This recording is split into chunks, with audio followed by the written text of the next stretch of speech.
Rico, I'ma have a flashback. Digging through the dresser like fucking where my mask at. The mash back with the banger and damage shit. And say fuck everything I learned in anger management. Hop back on some east side banning shit. And push a nigga's top back when I let the cannon spit. Start planning shit, premeditation. I'm in love with the streets again, rededication. They call it CTC at the time. That's what it's called, CTC. It's the medical between all. Okay, this is how Donovan is built. Outside over there, they have a level 1 yard.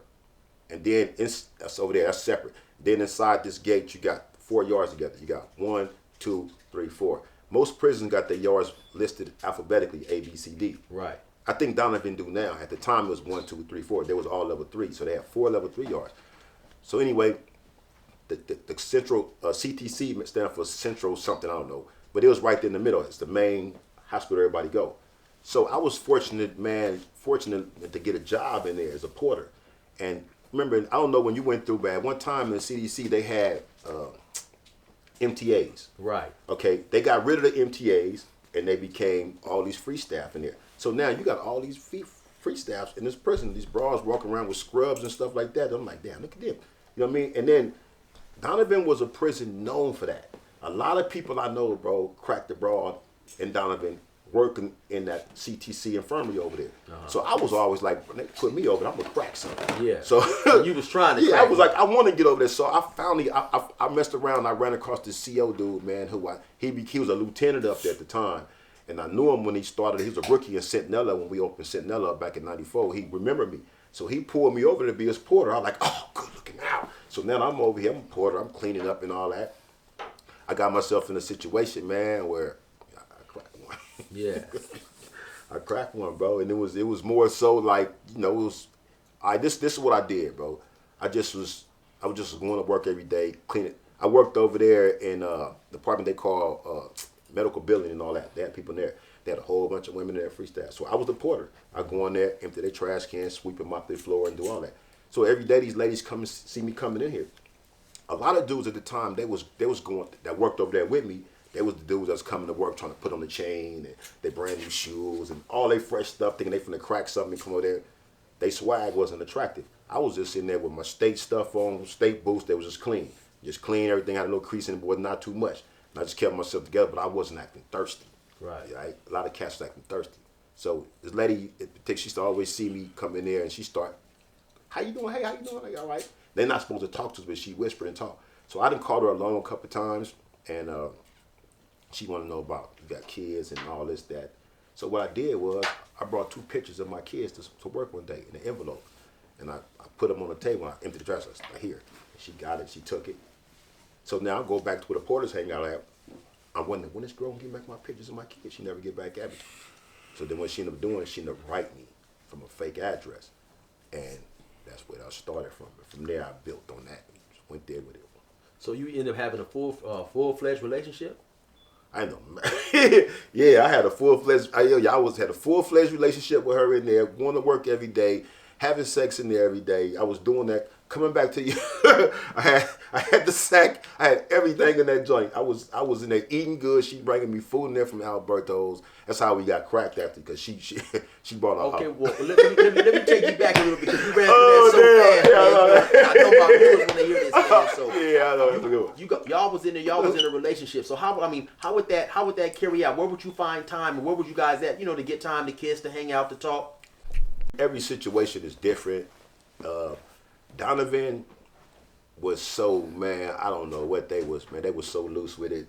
This is what they did. They got, you know how them detainers that be at the chip yard, right, the back of the trucks. Okay, they got 4 of them behind the medical spot. Now, they had a lot of medical supplies in there. So I was the head porter in there. I became the head porter in there. And okay, she ended up leaving from one department, and she ended up working for my manager, which is the compliance coordinator. So she became her secretary. So when she became her secretary, she had the keys to get on the golf court, take some of the porters, go around the prison and do whatever you go to do. So now behind it, they had a whole lot of medical supply. We had wheelchairs and all crutches and all that. So 4 different containers. So we had the key there. So sometimes things was a mess back there. And at one point they said, hey, can you take him back there and y'all go ahead and organize everything back there in the back? It was like, so now you and this girl, you guys get the opportunity to be alone in this big old giant container. yeah, 4 of them. Okay. And it's like 2 on this side, 2 on this side. And then the spot is right here. So we be back there, man. So she started bringing food first. She always bringing food in there. So we eating monsters and stuff like that. And then, man, at first she was against it. She had kids. She didn't want to risk losing her job. Right. And I respect that. But just being around me every day, she just couldn't resist it. Then at one time she gave me a kiss in there, and then she was like, okay, I'm gonna never do that again. That's all I'm gonna do. Like, okay. Okay, I got you. And then next thing you know, we at it, right? Yeah. And then that's all we gonna do. And then before you know it, the pants is coming down up in that joint. So let me ask you this real quick, because doing a lot of time myself, man. So how was it feeling like after you got a chance to kiss her for the first couple of times, and then you'd go back to your cell and you think about it, man? What was that like?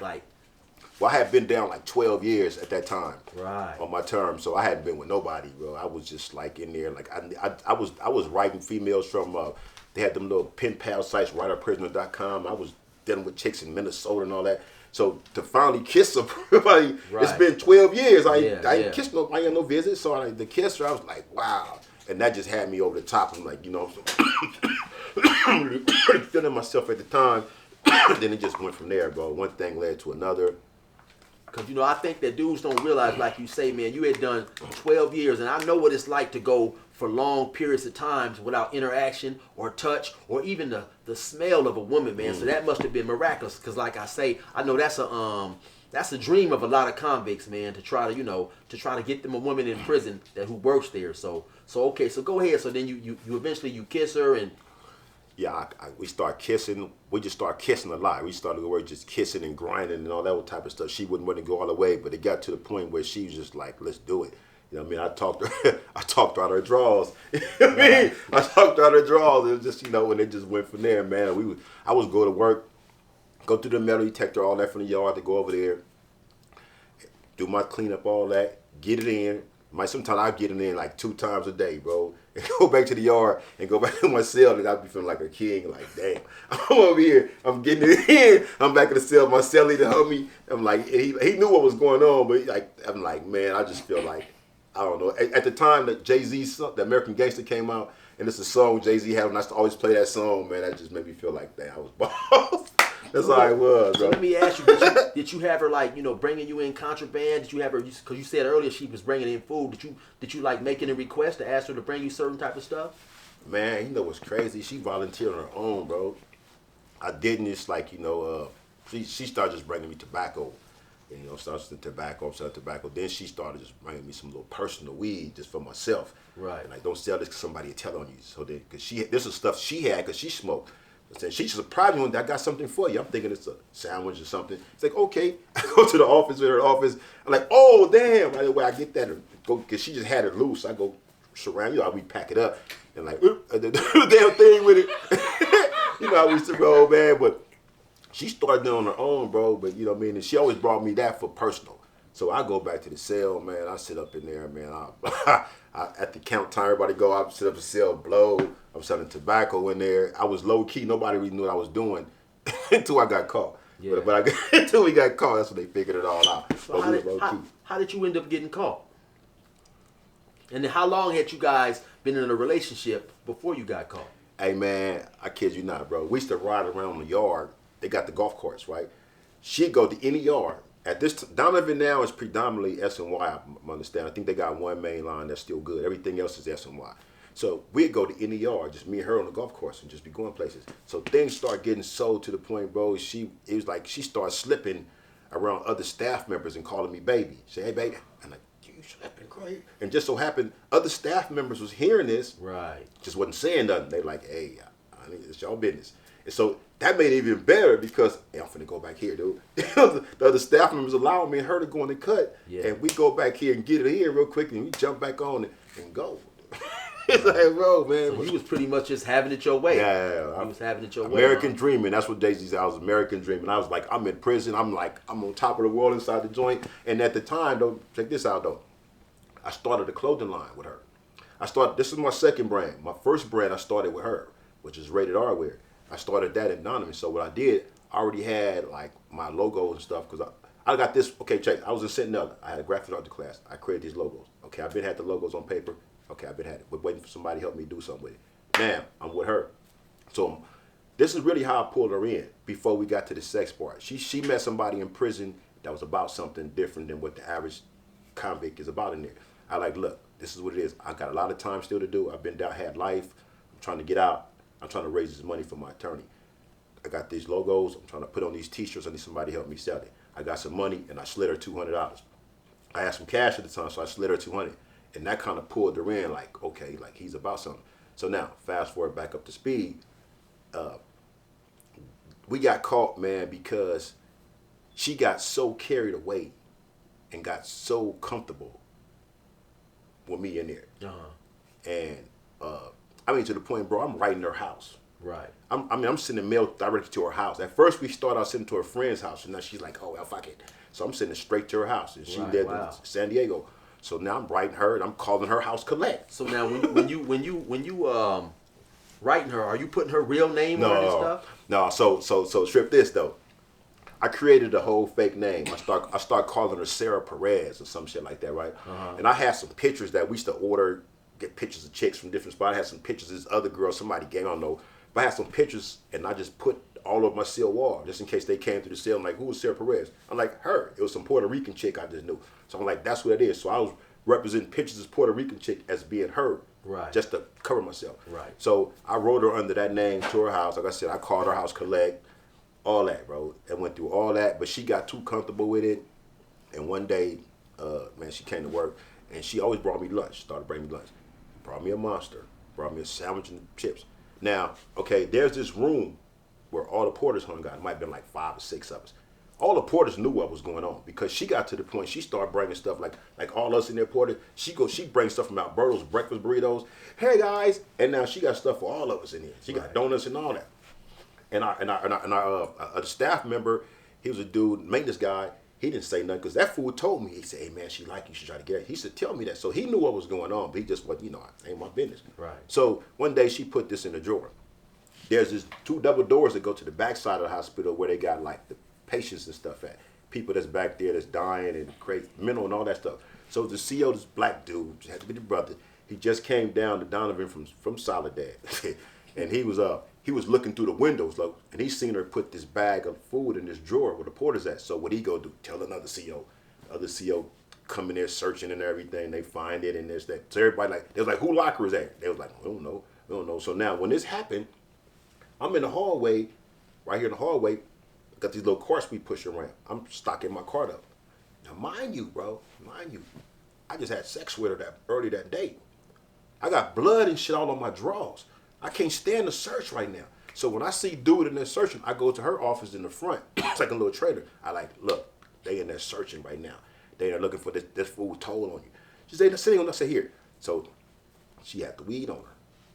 I'm trying to cover her. Give me the weed. I get the weed. I take the weed. I shoot back to the yard. I go through the yard like I got off work, just bounce back to the yard anyway. Give it to my cellie, let the homies know. They might be hitting the cell, bro. Watch out. Get rid of this, do something with this, hide this, whatever. Put the phone up, all this sort of stuff. So then I go back to work. As soon as I go back to work, squad, ISU, snatch me up, slam me on the wall. Boom, boom, there we go, get him. Like I said, like I just shot at somebody or something. They snatched me up, and then I go to the hole for that. That's how we got caught. Right. So did they end up walking her off the facility, or? No, because when I told her that, she got on. When I told her that, she gave me the weed and got on. So now, but she came back the next day and talked to the squad sergeant in the parking lot. They talked or whatever, and they gave her the option, you can resign or we gonna fire your ass. And I think she let them go ahead and fire her where she was able to collect unemployment. But then she was blackballed for a while after that. She was hard for her after that for a minute. But that's, yeah. And I set up in the hole like 7 months. And so that was the end of that relationship. You never seen her again, huh? Oh, hell no. I got married to her. Oh, you married her? Hell yeah. I married her while I was in the hole. I'm sitting up in the hole in Donovan like, this will piss the squad off. I'm back in the hole. They fuck off my property because they mad, because they don't know what the fuck we've been doing. They didn't catch us doing nothing. Right. But they suspect. I know he was doing something. I know she was bringing them contraband. And they're like, you don't got no proof of that. I didn't get caught with no contraband, nothing. They try to work me on some shit like, yeah, we found a sandwich and it had some crystal meth in it. Like, yeah, right, dude. I don't know what crystal meth looked like. You didn't find no sandwich. We heard the sandwich she brought you had crystal meth in. Like, yeah, right. They try to run that play on me like, nah, negative. So they didn't find nothing. All they got is just me being over familiar with staff member. Right. That's all it was. So they got mad. They broke my TV. I got 602s and stuff. I'm peeling this on it. I'm sitting back in the hole all this time. I can say 7 months. I suppose they had transferred up out of there, bro, way back. Then they used when the riot happened in Chino and the big riot on West Yard. That froze me up. So, cause I was supposed to have been with the Folsom, but that froze me up. But so anyway, while I'm back in the hole, one of the little homies was back there. He had a staff assault while he was on a violation. They sent him to San Diego County Jail. He just threw my name down as a witness, which I don't know nothing about his case, but he just put me out there to get me to the county. So when I go to San Diego County Jail for about 2 weeks, we get married behind the glass. Now I go back to Donovan. I'm still in the hole. So now I get back, you know, I gotta brag. Yeah, I married her too. So now the whole prison know he married her. So the squad is like, he married her?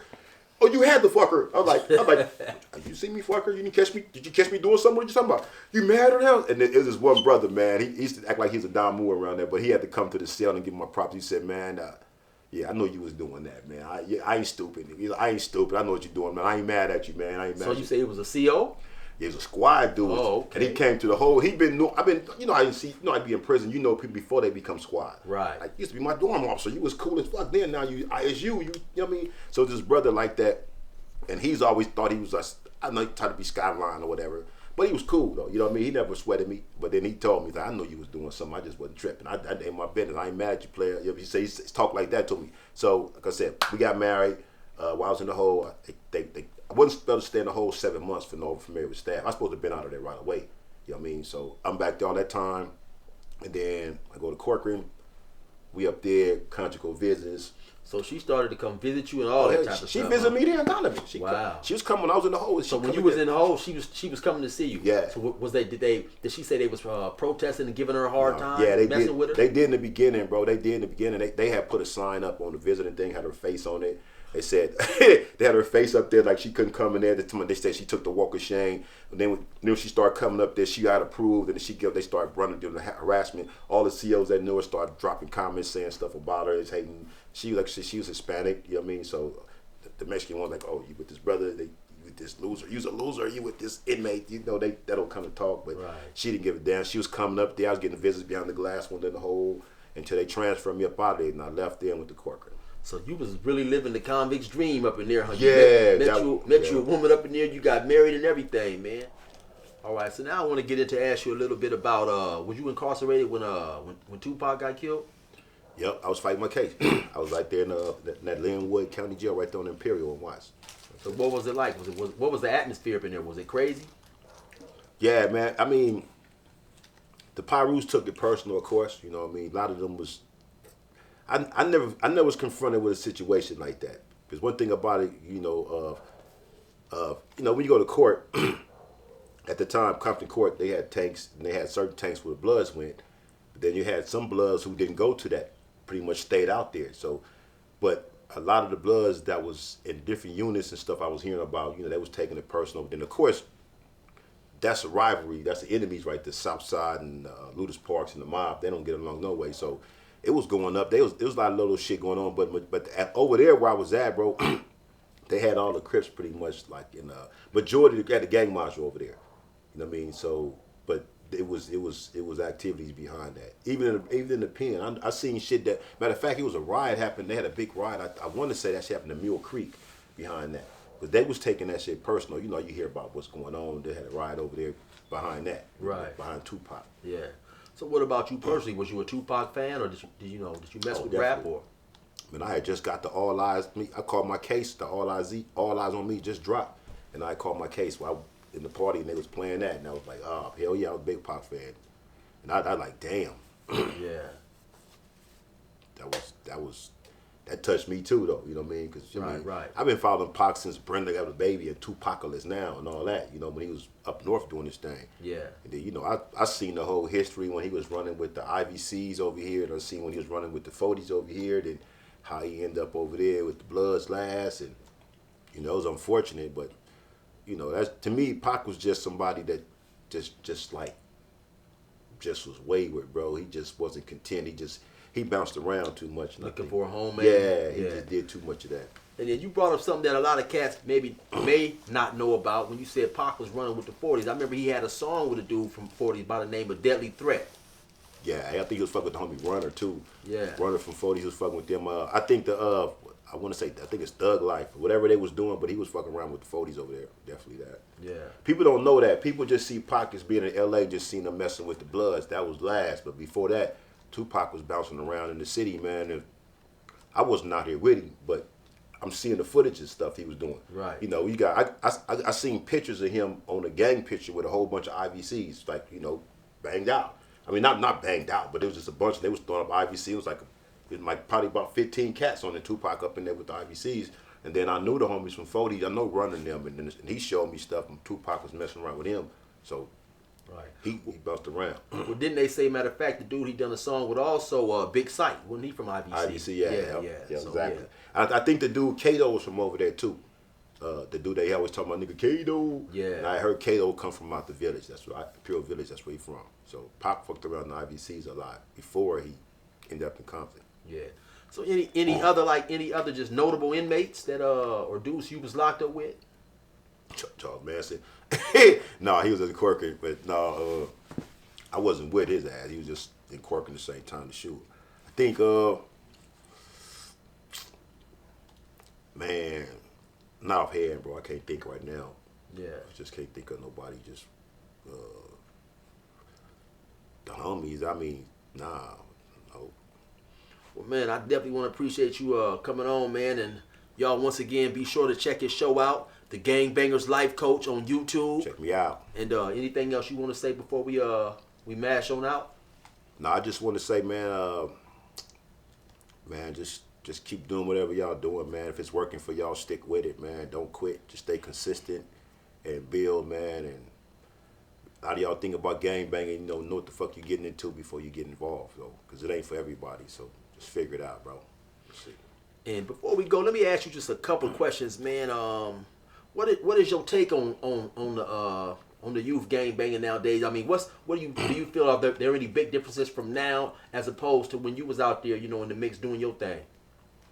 Well, it's a big difference, but I'm not gonna be one of the ones who say it's watered down. I'm not gonna do that. I'm not gonna discredit this young generation what they doing, because I did it. You know what I mean? So being that I did it the way we did it at my time. So right. What they doing now, this is the way they do it in their time. So that's why I say, man, a lot of people, man, get out these young cats' way. If you're not out there with them, or if you're not trying to show them a different way to go about it, don't just criticize them, man. Get out their way, because they all need some kind of guidance. And a lot of times they doing what they doing that we disagree with because they don't got the right people out there guiding them and gave them the right knowledge and show them the right direction. So they just doing things the way they know how to do it. So then you have people like myself, my generation to be older, criticize them. And I'm not going to be one of them dudes. So like I said, I'm not the one to say it's watered down. I'm saying it's just not my time. It's daytime and I'm out the way. Right, most definitely. And so, what about, like I mentioned earlier, man, they're nowadays, the gun laws is much different. The amount of time that you can get is much different. Back then, we could get back in our days. So, how does a dude handle looking at a man 120 years or 90 years to life that they giving out nowadays? How to handle that shit is like, you just got to know what you're getting involved in before you get involved, man, because that can happen. Right. You know what I mean? That can happen. That's what they giving out. I'm glad you brought that up and mentioned that, because people, you can get that. And they throwing it out there. Like, they was throwing out, like, I had 70 to life. You know what I mean? So, my term, they started from 100. They took 25 off, then they ran the 5 concurrent. So they ended me with 70 to life. And that was 96. And at that time, I seen a homie from Compton. He had got, I kid you not, 636 to life. So they've been giving out time, but they giving out more time now. And I think at that time it was, I actually, bro, I think it was worse at the time when you and I got caught up. Cause you went 94, 96? I got caught up in 90. I went to the county jail in 94 and I went to the pen in 96. All right, so I called my last case at 96. At this time, the 3-strike law had just passed. They was giving out, I think they was giving out more, because now they not, I don't know how much they using the 3-strike law now as opposed to the end, but I think at that time they was abusing it. They didn't cut a lot of us loose now. Right. I mean, a lot of us is out now. At that time, they was just boom, boom, boom. So I don't know what they giving out now, but the most I ever heard, of course, number-wise, was 636. So let me ask you. So Shit. did you end up getting out through the boards, or did you get your life sentence off on appeal? How did that work? I got out on appeal. I got out I actually got out on direct appeal. I got out from my opening briefs. I didn't even have to go to the Ninth Circuit. I didn't go to the United States Supreme Court. I got out on direct appeal. My opening brief got me out. Which is extremely rare for a lot of cats who don't know. I was with this one individual. I think he spent maybe about 17 or 18 years appealing his life sentence until it finally got overturned. So for a person to get out on their initial opening brief, that's extremely rare. Yeah, it is, man, because most people don't. You don't hear about people get out on the opening brief. Opening brief, responding brief, reply brief, and they attach the writ of habeas corpus to it. And man, I had this Jewish attorney, man, this chick. When they say about Jewish lawyers, I guess they're right. But I had this lawyer, man. She was out of Santa Rosa, California, and it's a trip, bro. Because when she contacted me when I was in Delano. You know, you get that when you get life, you automatically get appealed. So I had I contacted the California Appellate Project first. I wrote them, and then they appointed me this late. So we going back and forth. She sent me some case log and stuff. The cases she beat. So I checked it out. Okay, I see she won this case. All right, that's cool. So now, of course, I'm writing down all my issues. This is what I want you to bring up on appeal. She didn't bring up none of that shit. I think she might have brought up like maybe one of the issues I brought up. But what she did, she went and found some other stuff that I didn't know nothing about. Right. And then I'm in Pelican Bay at this time, and she did all my stuff. She was in a car accident. She like, though I can't even continue this case right now because I'm fatigued on my computer. And I'm like, damn, I got another dump truck as attorney. But she pulled it off for me, bro. She pulled it off. And see, my case was, on this case here, I had 3 attempts on this case. I'm saying my last one I had 2 attempted murders. This one I had 3. But she pulled up something on my last case, what I had the 2 attempted murders at. And what she said was, this what got me out of prison. This what got my life sentence off. Now, mind you, let me say this real quick to your viewer. Let me say this. I really am what they consider at the time when they made the 3-strike law for. I've been to prison. Every time I've been to prison, been for a violent felony. I've never been to prison for drugs. Everything I went to prison for was either robbery or was gang related. From 2 attempted murders, and here I am again with 3. I'm supposed to still be in prison. However, she found loopholes. This is what got me out of prison. For everybody who fighting their case right now, understand this. If you pleaded no contents on one of your cases, that cannot count as a violent felony on the 3-strike law. That's what it was. So the case where I had back in '89, where I had the 2 attempted murders, I pleaded no content. That's what got me out of prison. Wow. So did they reverse your sentence automatically, or they just took some time off, or how did that work? I got a partial reversal. I got a partial reversal to go back to be remanded.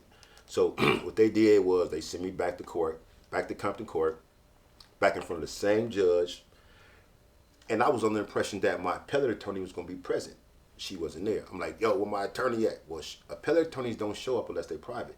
I had to be in front of the same public pretender that I had that got me the life sentence. State appointed dude.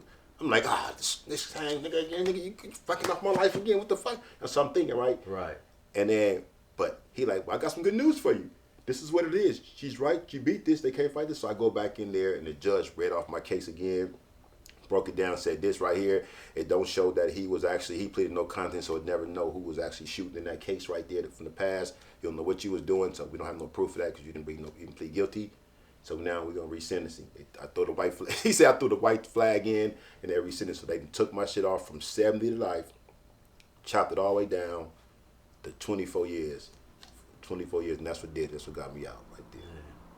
Well, that's definitely a blessing, man, and glad to see you free out there. So like I said, once again, y'all, he's got a YouTube channel. It's called The Gangbangers Life Coach. So y'all definitely be sure to check that out, man. Yeah, and the brand right here, Wrong Enemy Clothing. Check your boy out, man. Just know this, what this means.